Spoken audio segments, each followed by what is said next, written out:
तर काय म्हणताय सांगलीकर? अरे अरे, एका हातानं टोपी घालायचा प्रयत्न करायला टोपी काय लवकर बसना. चला म्हणलं इळा घेतला आणि निघालो आपल्या दिशेने, कारण की आपल्याला आज काढायच्या वैरण.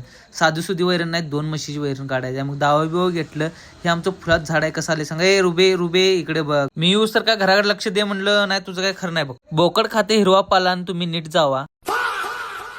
अरे का का भांडणं करायलाय? मग जाताना पाणी होतं, गाडीत जात नाही म्हणलं आता तिथं वर, म्हणून आम्ही गेलो चालत. जिथं अडकवला तिथनं काढला आणि आपली जरा टोपी घाण झाल्या, काय विषय नाही भाऊ, तीच मी रानात वापरतो. आणि कसा आला हिरवा गार.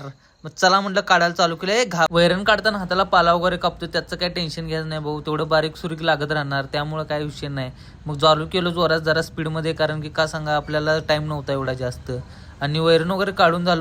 चला म्हणलं आता बिंडा बांधायला घेऊया, आणि घेतलो दावा बिवा वगैरे ठेवलेलो सगळं, आणि दाव्यानं ओढलो बघा जोरात, दे दनादन दन दनादन. आणि आता आपण पैलवान होणार आहे, कारण की आपल्याला तो बिंडा उचलायचा आहे. आता कसा शोल्डर दाखवतो बघा, बघा कशी आपली बॉडीचं नाद करू नका, आपल्याला ताकद ढिगवा कसं उचलतो बघा. हा नाद नाही.